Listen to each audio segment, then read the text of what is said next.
Dans ma carrière professionnelle, je coordonne une ONG. Je peux dire qu'il y a des difficultés, mais j'en fais des défis à relever. Je dois coordonner à la fois l'ONG et coordonner ma maison. Et c'est question seulement de faire quoi? De programmer tout ce que vous allez faire. Quand vous programmez, vous allez faire des difficultés, vos défis à relever. Je me réveille très tôt, à 4 heures par exemple, 4h, 4h30. J'apprête d'abord tout ce qui est nécessaire pour que mon mari aille au travail, parce que lui sort à 5 heures. Et après 5 heures, je ne peux pas rentrer au lit. Je continue mon parcours jusqu'à préparer les enfants qui doivent aller à l'école. Et à 7 heures, je dépose l'enfant à l'école. Je reviens encore à la maison. Maintenant, j'ai stoppé avec ce qui est de la maison. J'attends parfois les majordomes qui m'aident à la maison. Alors je l'attends. Il habite là où je travaille, dans les périphéries. Dès qu'il arrive, on fait l'horaire du travail. Ce qu'il peut faire et ce que moi je pourrai compléter. Je pourrais compléter. Et dès que je termine, je fais un saut dans mon bureau. Quand j'arrive à la maison, à 12 heures, je peux servir ce que j'ai pour la petite famille qui est à la maison. Et l'homme doit venir le soir. Et je m'apprête pour préparer ce que je peux faire pour l'homme. C'est-à-dire pour mon mari, je vois si tous les habits sont en ordre. Là où l'aide qui est à la maison pour les travaux de ménage n'a pas pu terminer, moi je complète. Et on arrange la journée de demain. Et entre 12h et 14h et 16h, je sais que je me suis réveillée très tôt.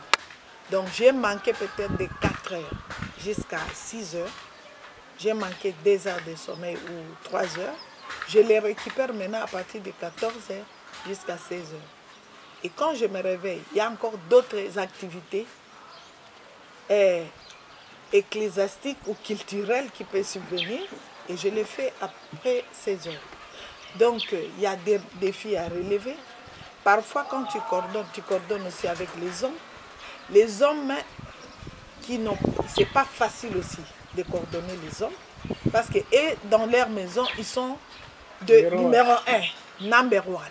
Maintenant, trouver aussi number one, une femme, vous voyez ce que ça fait.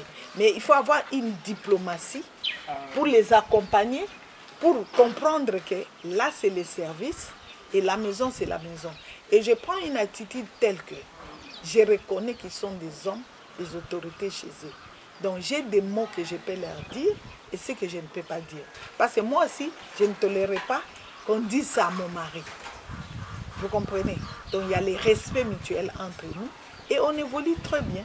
Dans cette structure, on a fait plus de 20 ans. Il y a beaucoup qui sont venus, d'autres sont répartis. Mais quand on se voit en cours de route, on se salit.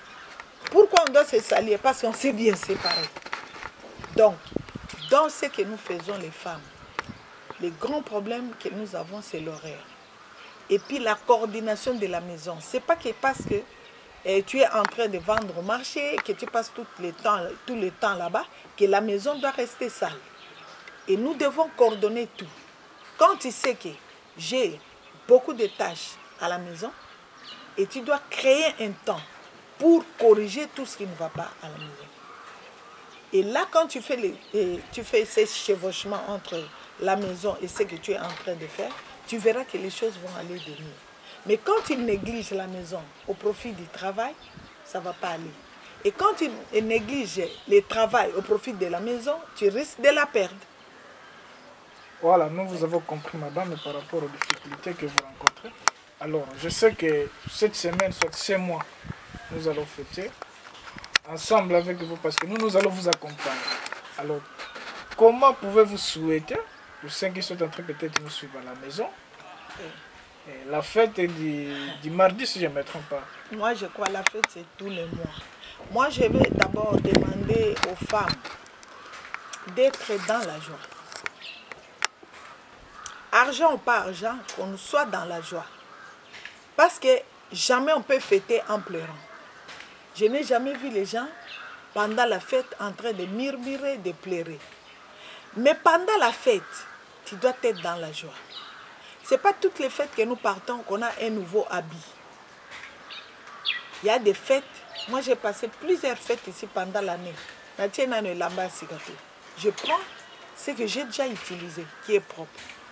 Donc, ôtez dans nos cerveaux ces problèmes d'habits d'abord, mais soyons dans la joie. Vous voyez qu'il y a eu la pandémie. 2 ans passés, l'année passée d'ailleurs, on avait des difficultés pour fêter en 2020, en 2021. Mais en 2022, nous avons l'occasion. Il y avait des confinements, il y avait ceci, cela. Et beaucoup de femmes ont voulu fêter avec nous. Ils ne sont plus en vie. Ils ne vont pas fêter parce qu'ils ne sont plus en vie avec nous. Alors, cette journée est pour tout le monde. Nous devons nous mobiliser, être dans la joie pendant cette journée. Il y a beaucoup de femmes. Peut-être ils sont découragés parce que l'homme ne veut pas lui-même acheter les pannes. Il dit, mais si elle est autonome, elle a acheté son pain. Elle peut venir avec les autres. Le lieu de rencontre, la plupart des cas, c'est au niveau du territoire que nous nous rencontrons. Et on réfléchit sur les thèmes.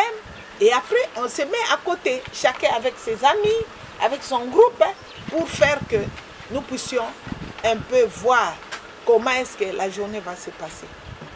Et il y a des femmes, par exemple, qui pendant toute l'année n'ont jamais fêté. Et si elle ne sort pas le 8 mars, elle peut faire 5 ans comme ça, enfermée, sous les ménages, en train de préparer, sans pour autant fêter.